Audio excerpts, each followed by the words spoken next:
part of the issue that we are facing is that we're being manipulated mentally and don't understand all these things. So really the process now is for people to start thinking and finding and understanding, what it was. So because one of the things I want us to discuss at this point is to look at the philosophy, and we started, and Paget started outlining some of the monarchical history of Africa. But for us to go back and look and see the different philosophical thought process that is Africana and Western European, and how that has evolved into capitalism and what exists today. And so that we can, in fact, begin to understand how to address that. Because I think we'll come back to that a little bit more when we look at the economic development of where we want to go. Because I think, and I'll just start it off and then you can take it from there. But if we look at the history of Africa, pre-colonial Black Africa, and we see the kingdoms that existed with the structure from the monarch, but it was a socialist system in that nobody was hungry, everybody was taken care of, or to some extent. And so that was that mindset of that philosophy. Now we have the Western, let's say from capitalism. And so you have the Eurocentric coming out of Europe. And so we have this whole capitalist mindset where you say you're devoid of being human and thought process and is individual and is acquiring more and it's greed, And how do these two philosophies work? And Well, let me come in. You say the other thing that I think we need to be more conscious of, again, just as I was talking about our political history, let me be more conscious of our economic history. That we don't really have a concrete and systematic sense of what economic life was like in Africa. What were our economic traditions before we colonized? And so I think that's one area that needs to be, much more in the public discourse. So just as I was talking about distinct traditions of African monarchy, it was very related to the economic situation. So that in a lot of the kingdoms, uh, you know, there was this ethic of redistribution. I wouldn't quite call it socialist in the modern sense, right? But for example, the king had an annual event in which the whole purpose of it was to redistribute the goods in the direction of the poor. That over the course of the year, the normal running of the system, right, led to all of this inequality in the accumulation of wealth. Mhm. And so there was one year that was set aside to sort of reverse that trend, Yeah, I think right? you mean month, right? Every Huh? month, You one mean month. month? Look, it varies from Yeah. the kingdom. For some places it was once a year. For some cases it was twice a year, right? So how the principle of redistribution was institutionalized or put into practice varied, but a distinctive mark of it was that it was built in.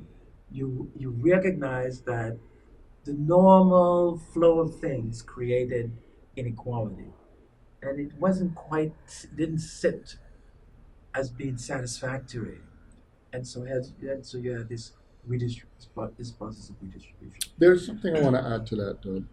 One of the things you have to bear in mind is we don't want to romanticize Africa. Mhm. Okay. The truth of the matter is that Africa is a large continent, and there are varieties of communities in very different ways.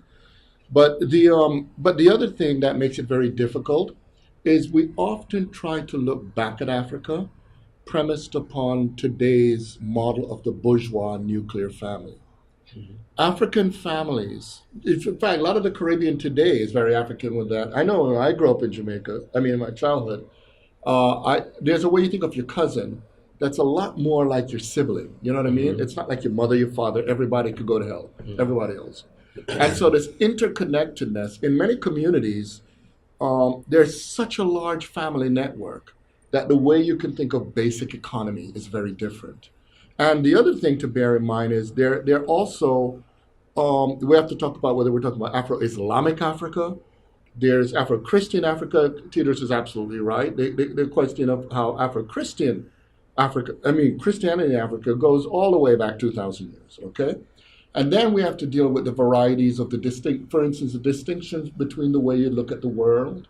If you deal with a Yoruba system, if you think in certain places, or the way you would think of the world if you think in terms of the way the Akan, for instance, if you think of the Ghana, in Ghana, would be very different. Now, a lot of these things, and this is where in philosophical work, how it links to economies, because one's conception of reality also affects how we organize and distribute it. But in terms of what you asked about Africana philosophy, there's so much to talk about that. We don't have enough time, but there are three basic elements I'd like people to think about, okay? Well, the reason we say Africana or African diasporic philosophy is because of three fundamental problems. There are more, but there are three people could think about. One of the problems raised by colonialism, conquest, enslavement, and racism is that because it declares whole groups of people not really to be people, it requires questioning what does it mean to be a human being. So I call it philosophical anthropology, but that sounds very pompous. So we just say, if you ask, what in the world is a human being? That is an important philosophical question. Euromodernity didn't want to deal with it because its project in capitalism was to push the human being to the side. So it made the fundamental question, what is knowledge? If you could get the human being out, then you could have objective knowledge, which is stupid because it's a human being asking it. So the first one, for the people who are being told we're not people, is what is a human being? The second one should be obvious. If you're going to be enslaved, colonized, and dehumanized, you want to know what freedom is. You want to be free. Haitian Revolution, or when we talk about battles in Egypt, it's about freedom. Exactly. So freedom is a fundamental issue in Africana philosophy. But there's a third, and this is the tricky one. The third one is we have to deal with the conundrum, we have to deal with the problem of the fact that science, reason, philosophy, all of that was also used against us. So we, in Africana philosophy, deal with the legitimation crisis of knowledge, reason, and philosophy. Africana philosophy can't afford to to presume the legitimacy of philosophy. We have to question even philosophy. In other words, I argue in my writings that Africana philosophy is a radical questioning, not only of reality and the social world around us, but even ourselves when we endeavor on that practice. I always argue that philosophy has to be decolonized. That if you just take it as you inherited within the framework of a colonial society, right, you are going to continue the process of devaluing and dehumanizing yourself. So in order to use philosophy properly, effectively, so that it empowers you, you actually have to decolonize it. And so that's what I tried to really do in Caliban's reason. The very idea of Caliban's reason, right, is problematic. Caliban was somebody who lacked the capacity to reason. As a matter of fact, on the cover of the book, I have this engraving that a European did of Caliban, and somebody has put the cloak of reason on him, and it just does not fit. You see? That's the image I use on the cover of the book. That for Caliban, there is no capacity to reason. You see? And so this was the image of the African person. This is how we were evaluated. That's part of the dehumanizing process. And so philosophy itself, the very concept of reason, has to be decolonized as we use it. Okay. I would like to elaborate on that further. If what I called yesterday African ontology is real, then the different conceptions of what it means to be a human being in these different ontologies would have to be taken seriously. For the audience, ontology is the study of being. Just, because sometimes when we use the term, and we have to bear in mind that a lot of African and African diasporic philosophies also debate about this notion of ontology, because being is almost like what stands still. But if you go all the way back to the ancient world, most African systems don't look at reality as standing still. We think you're actually, reality is about that which is living and moving. And so there's a real debate about this. I'm one of those people who's very critical of that, but anyway, yeah. Now, what I was about to say, to link it with Lewis's project of possibilities, is that we don't have to look at this hegemonic European conceptions of what it means to be a human being. For example, Hobbes's conception of what a human is, that the human being is nothing more than a bundle of energy, a bundle of desires that sees only in death, and in that the human is nasty and life itself is nasty, brutish, and short, which has organized an entire continent and its citizens to justify the plundering of Africans on the grounds that they're realizing their desires. Yeah, Hobbes is And English. certain Africans have not challenged this. And then these ontologies, with all the problems that Lewis wants to speak about, and it's inappropriate to debate them here, there are alternative conceptions of the person.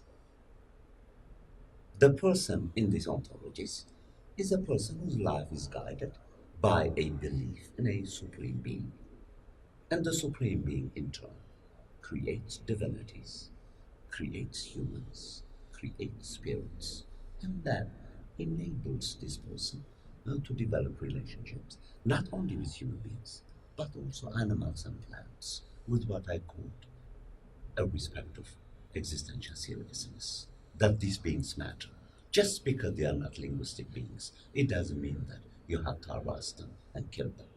I gave the example of pythons and vipers, dangerous animals that certain African traditions have learned how to live with. So there is a vision of a person here, a vision of our possibilities that comes out of the African experience that we have to take seriously and which we pass on to the modern generation. But following on that point there, in terms of being not being static, because here it is, we have in the Caribbean, and even from the aspect of spirituality and Christianity, but here we have a blend of it. So yeah, so Christianity and religion has come on to take over and to actually probably stop persons from thinking and questioning. There are two things I like to say though related there. First, I just want the audience to know who Hobbes is, because he is an English 16th century, philosopher. Okay, and he's known for trying to break the world down into a kind of atomistic way of he was in his world trying to make the world more scientific. But what you just said is, I think we could bring it up in a very interesting way. We all know here what an Anglican church is, right? Now, when we think about the project of trying to have being that way, you see the people going to this place and they're now, everywhere you go, after a while, black people say, that's not black. That's not, but, even if we're going to take the theology, we want to move. And it's funny. My mother was I'm Jewish. My mother's Jewish, but my mother went to Black Baptist churches because she said she wanted the That's life right, of yeah. black people there. Yeah. She knew she was Jewish, but but black Judaism. And when I go to black synagogues, same thing. Black Jewish environments. It's not going to be like, no, we're going to get up and we're going to with tears and in our heart and our eyes. We want to connect to God as a presence that's not static. It's living, moving, and I don't want to essentialize black people. My point is something very different. My argument is I think that's how people are. When you go and see, because a lot of Europeans are not really that way. That was imposed upon Europeans. When I go, if you look at a lot of Asia, everywhere you go in the world, if you go to India, when I go to India, Indians are not going to say, no, humanity wants to be alive. And so for me, Africana philosophy, what we're saying not simply this is the way we do it. We're also really saying, y'all got it wrong. You know, this is the threatening part of us. You see, if we would sit in our nice little corner and say, we do it, and they'll say the Negroes are dancing. But we're saying more than that. We're saying, yo, white man, you need to get some moves. Okay? And so I just wanted to add that. And additionally, this is an insight that came to me yesterday. It was great revelation. I remember that white woman, the nurse, who gave that quiet but devastating presentation on healing bodies. She was drawing out of African ontology. She was valuing medications that the West had long rejected as irrelevant. So you see, appreciating your traditions critically, as I said yesterday, because some of it is rubbish. We are humans after all. We're not saints. We have our flaws. But our flaws have overwhelmed our strengths. And some of these strengths, for example, is drawing in from our own local traditions.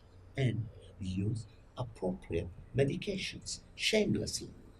I think the nurse made a compelling case for this.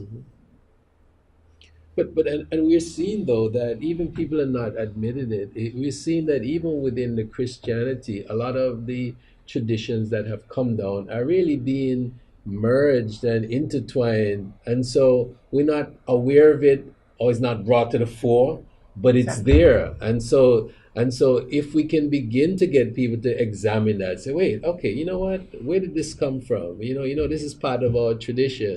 and it works. So it's something that we need to pull out and to put forward. I think that's kind of where the process has to go. But if you notice, this doesn't necessarily include this though.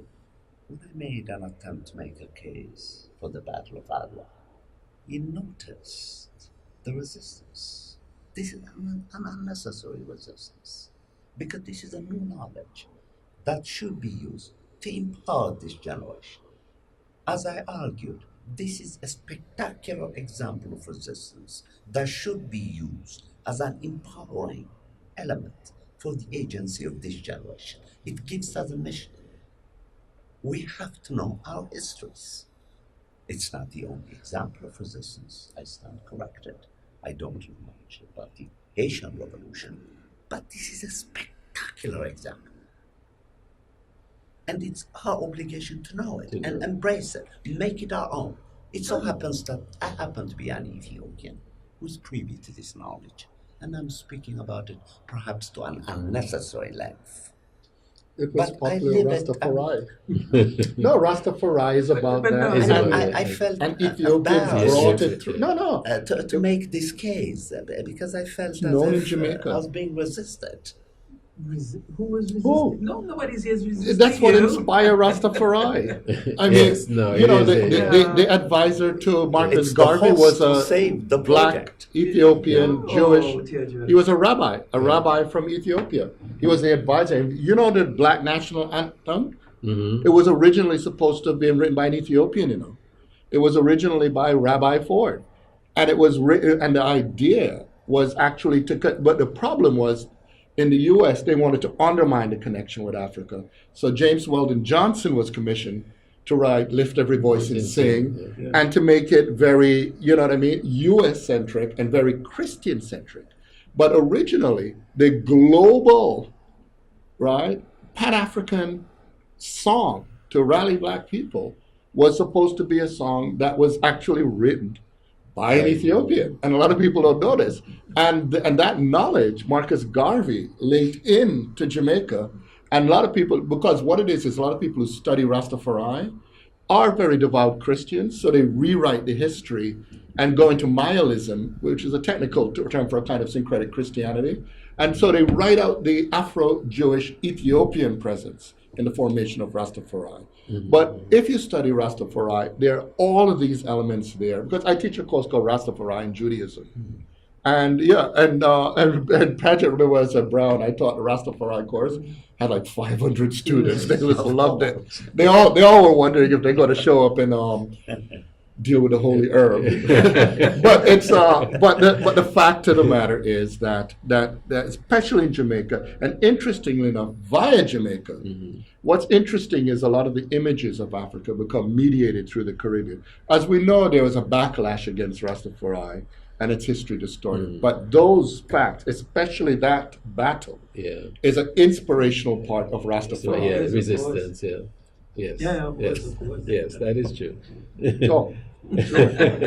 Don't reject my pounding, Louis. I was going to reject your powder. I didn't see it.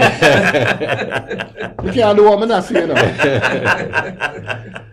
Okay, great. So let's then take the transition now into this personal transformation and see basically how can individuals begin to become personally responsible to begin to seek this knowledge that will help them in this process as we move forward. Well, I think it's got to be on both sides. We've got to really communicate in a way that reaches this particular generation. We are going through major technological and communicative changes at this phase, societal development. And I think for those of us who are older and didn't grow up with Facebook and Instagram and those kinds of things, bridging this divide and reaching people, young people where they are, I think is a big factor. So that with the conference that we did Thursday and Friday, I was speaking to one young lady and I said to her, "Oh, I'm going on ABS radio and TV to advertise the conference." She said, "I don't watch ABS radio and TV. I get all my information from Facebook." Mm-hmm. So reaching people reaching this generation, I should say, where they are, and having a deep understanding of how social media is shaping their consciousness, their sense of themselves, and how does that then connect with the kinds of issues that we are trying to raise here, giving people a sense of this longer view of their history. I think, I could be wrong on this, but I think the mode of communication here tends to be quick. It has to be short. And here it is, we're saying, no. You've got to take in this longer view. You have a history that goes back thousands of years, way before all of this modern technology was even dreamed of. How do we get this generation to, really absorb that? I think it was a lot easier given the book culture that our generation grew up with. But, in this culture of mass media, I think that view of yourself is going to be a little harder. And so I think we have to try to meet them halfway by understanding their world and hope that they will be engaged by Okay. what we have to say. So two things. This young man here was at the conference yesterday, and his concern was about morality. You know, who's guiding. He was talking about going to university and went to university and he got educated, but there was nothing about the morality of it. And so, the importance of morality, the importance of being able to guide persons in terms of what's wrong and right, is something that needs to be addressed.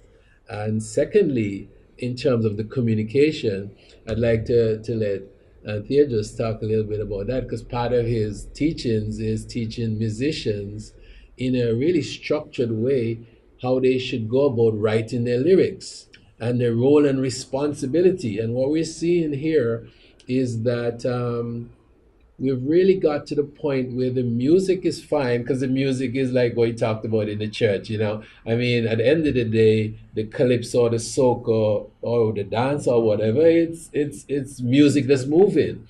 The issue really is related to the content or the lyrical content, which has now become to the point where it's all about how much rum you're gonna drink, how are you gonna get drunk, how are you gonna wild out, how you gonna push back your body and wind up, or how the ladies been, if it's too hot, take your top off. So how can we now begin to go through the process of use to get to these people, because they're listening to it. So how do you get to them by the lyrical content to start that process? Well, I happen to be very fortunate at this stage of my life to be surrounded by musicians, because I teach at a music college. And what I'm noticing there, and I had attempted to address the connection between meaning and instrumentation through a series of invitations of guests, including Berkeley's leading professors of music. A significant number of whom were blacks, in which I invited them to address the state of black music. And all these professors agreed on one thing, namely that the content of black music is now becoming increasingly empty. The instrumentation continues to be among the best, rhythmically, harmonically, so forth and so on. But the lyrics gives the impression that young black musicians seem to have disenabled themselves to sing without using that N word and that B word unnecessarily. Now, when these students take courses from me, I dare them. I give them texts such as the texts of Eastern philosophy, full of insights, full of wisdom. And writing class, I ask the songwriters to take a theme or two out of this Eastern philosophy text about benevolence, about generosity, about kindness, about thinking for another human being, about justice, to be contents in good music. Because they have the instrumentation in command already. What they need to mediate this instrumentation is the use of words that are filled with meaning. You get tired, I tell them, of hearing songs about baby this and baby that. For how long are you going to produce music to this? Quartering women into badly parts, quartering men into barbaric rapists, justifying all this lyrically.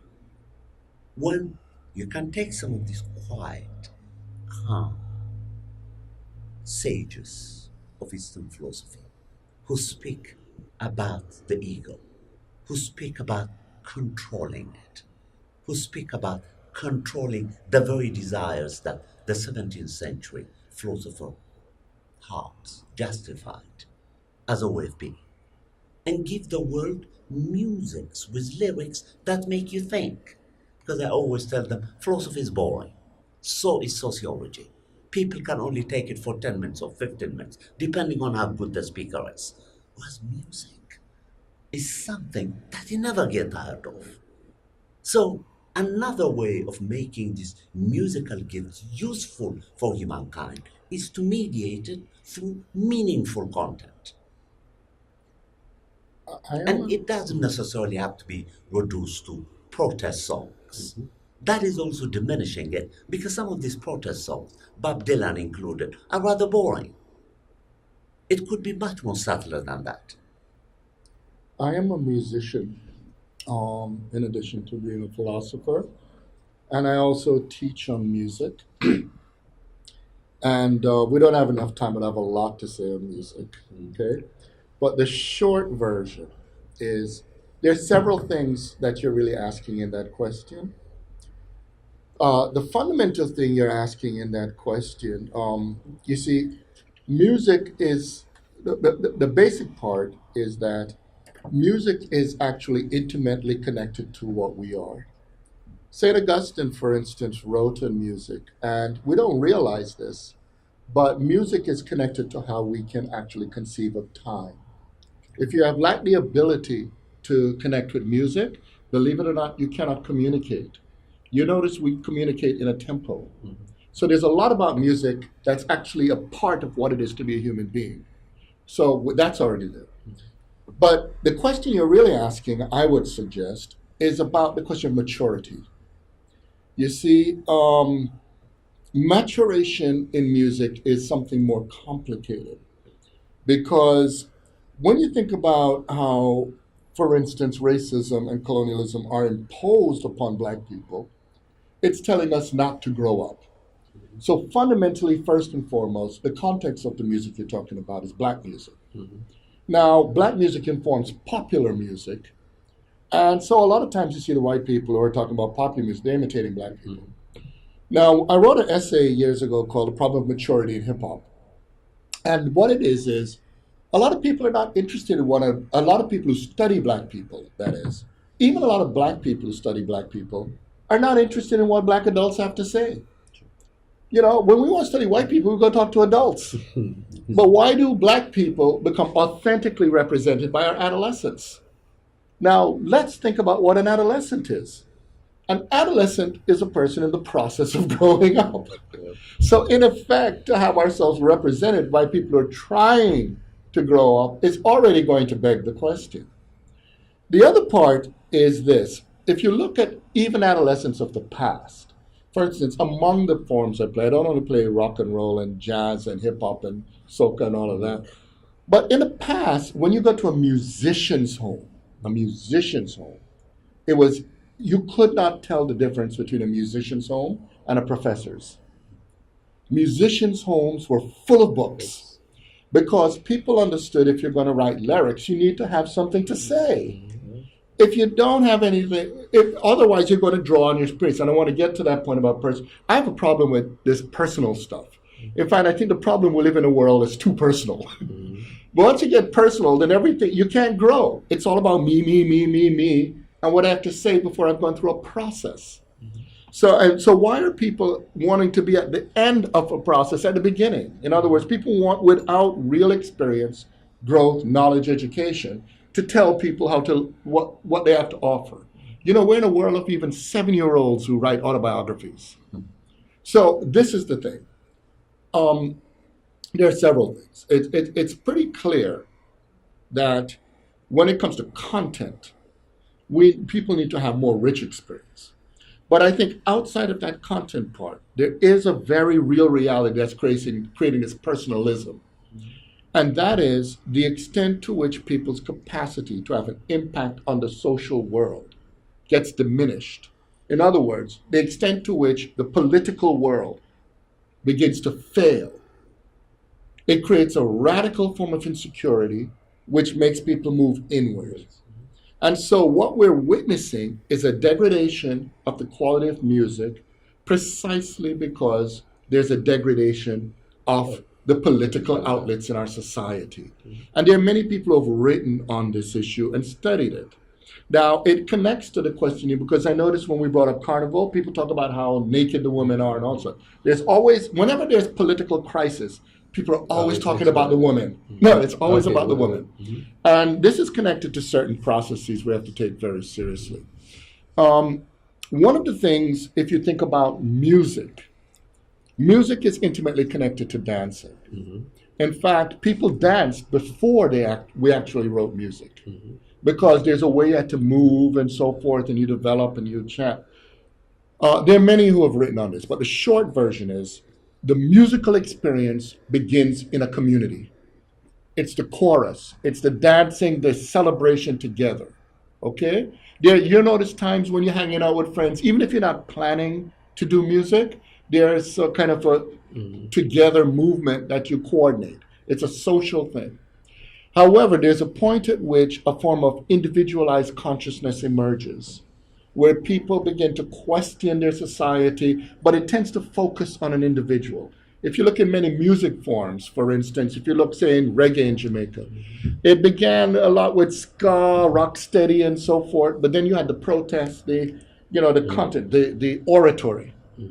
However, sometimes you focus so much on that other people don't come in. And the point at which you begin to raise the question of equalizing the playing field, that's usually the discourse around women. Now, what happens there is, in the society, if you're going to set the condition for women to have a voice, the moment at which you're politically declining, then women are trying to affect the political world, but people are not listening. So more and more, there's one resorts to another kind of power. Not the power of the voice or the words, but the body. And so I see this as an expression. If you're going to see over-sexualized environments in these displays, I would argue that I don't think we should condemn the women for this. I think it's an expression of something deeper at work, that we need to build better political institutions through which female agency has more outlets, you see? And it's not just women, because you see with the youth, there are places where young people, it's not just that women are making themselves more naked, young people are also valorizing gangsterism. All over the world right now, you look at black music, people act like a typical black person gets in an alley and play craps and walks around with gold teeth and come on. You go all over the world, that's not how black young people behave. But black young people are thinking to be a real black young person is to be like a hood or a gangster. And that's a function of limiting the political outlets, and not just political, but other outlets through which people could connect. We have to remember music is fundamentally about connection.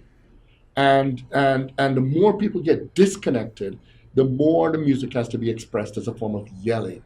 But yeah, and then I'll let Teodros. But in terms of the community, and isn't that some of the things that we have lost or beginning to lose is that sense of community, of people being together. I mean, everybody's now into the youth, into their own personal devices. The communities don't exist at the same level that they did. In the past, you talked about the villages, the community and stuff.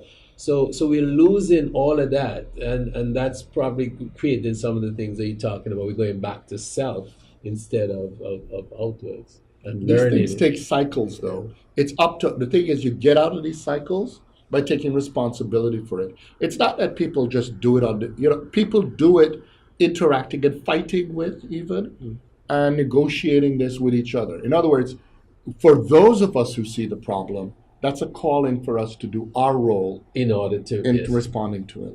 Okay. Additionally, in the context of Berkeley, having been teaching there now for 12 years, the counter response that I receive from black students when I begin raising the question of lyrics, and it's an appropriate one, is that they're trying to make a living through music. and in that there is a pressure that comes from the music industry, which sends signs of the kinds of musics that blacks should produce in order to sell. Because most of these black students that we recruit at Berkeley, and we have a terrific African American dean who just became promoted to a provost, who herself comes from a privileged background, but is very religious and travels around the country and recruits these hidden geniuses from these underrepresented black neighborhoods. She brings them to Berkeley. They flourish. Then they quickly learn the tricks of the industry. And some of these tricks, unfortunately, include these uncritical decisions that they have to make, sell themselves as blacks, which then accounts for these selections of lyrics that are becoming popular. So it's not that these black students are not aware of what they should do, but they are wisely aware of what they must do in order to succeed. And my advice to them, of course, it's the advice of a hopeless man, is that I advise them to develop two kinds of portfolios while they are at Berkeley.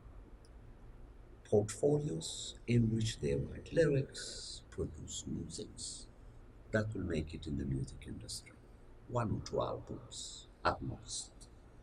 And then portfolios that they don't show to anybody, in which they express themselves deeply.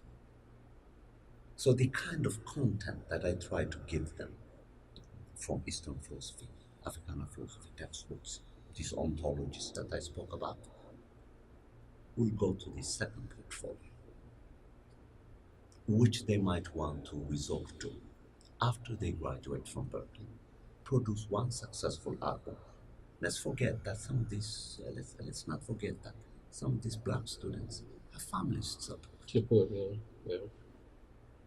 We are occasionally unaware of this because we're these privileged professors sitting on high towers and advising these black students what they must do and what they must not do.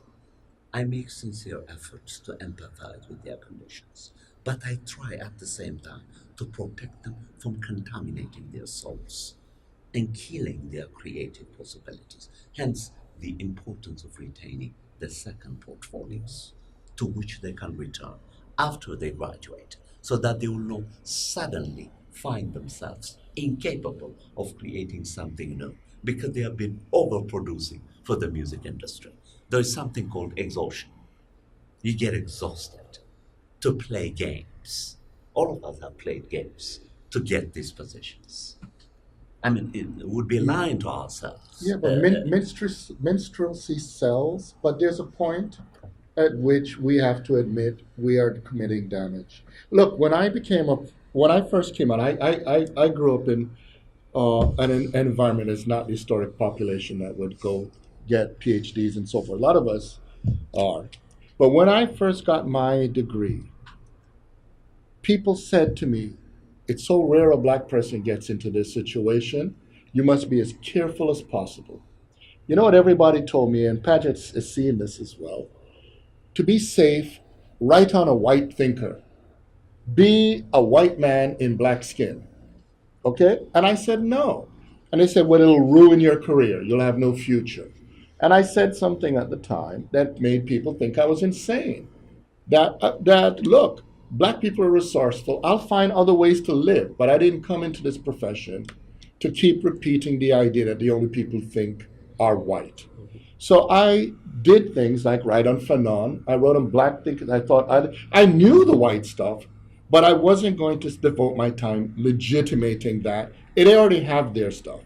Paget didn't have to start his career writing a book on Antigua.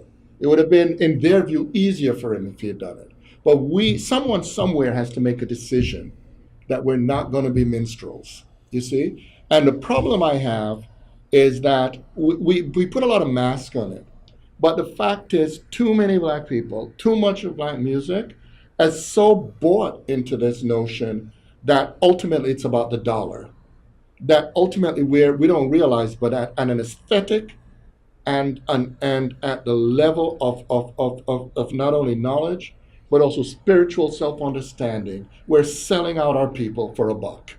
And I do think the truth of the matter is, it is possible to build alternative institutions. If you look at early hip hop, and I was there in the Bronx when it was formed, the white stations, they want to hear these young people, right? Now, what these young people did was brilliant. They went among each other and created an economy. Yeah. What was sad is when they had this booming black economy, they quickly sold it out to the whites to own it. All the Black people keep creating economies and selling it out to white people. Yeah. I think there's a future for black music that's excellent music, because a lot of black people actually don't want to hear crap.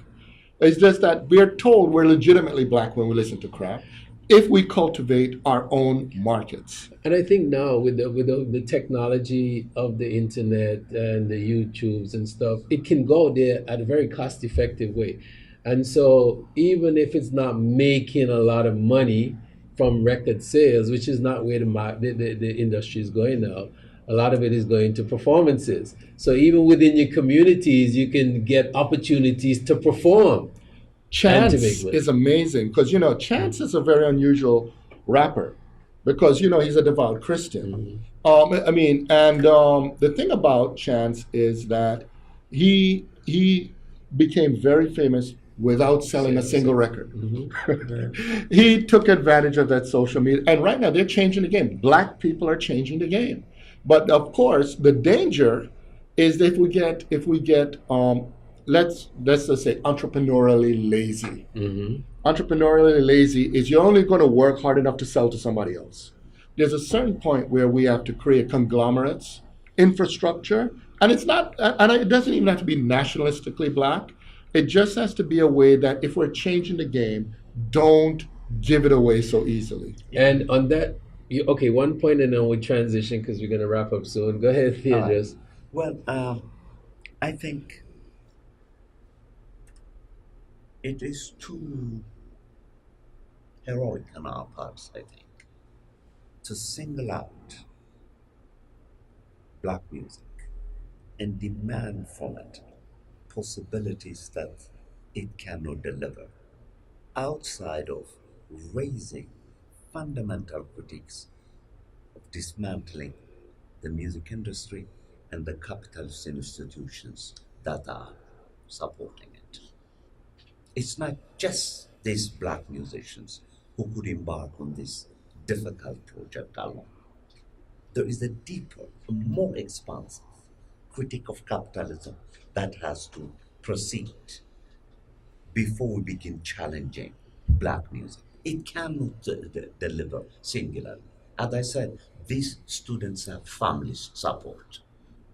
They have no choice. But that industry is in a crisis. They have no choice. It's fighting for its survival. The enemy is vulnerable. It's time to strike. It's fighting for its survival. And it's relying on, MTV got black people. I know, but I'm saying MTV didn't want black people on it. Michael Jackson sued them. Right. And after a while, what would that station have been without Prince and black people? We have to understand that it's not out of liking us, loving us. It's about necessity. We have to articulate our necessity, and not to them. We have to set the necessary conditions through which we relate and build our future. And so coming back to even in the form of economic development, and whether the economic development is within the Caribbean or economic development is more on an international basis. Because we talked about entrepreneurial laziness. Okay, so what it is about the white capitalists that drives them to always want more, to control, to run their businesses or the companies at a certain level of efficiency, and we don't really drive it to the same extent and get lazy and sell out. I mean, so what is that difference in that mindset, and how is that going to play a role in this economic development that needs to take place in the future? This is Paget's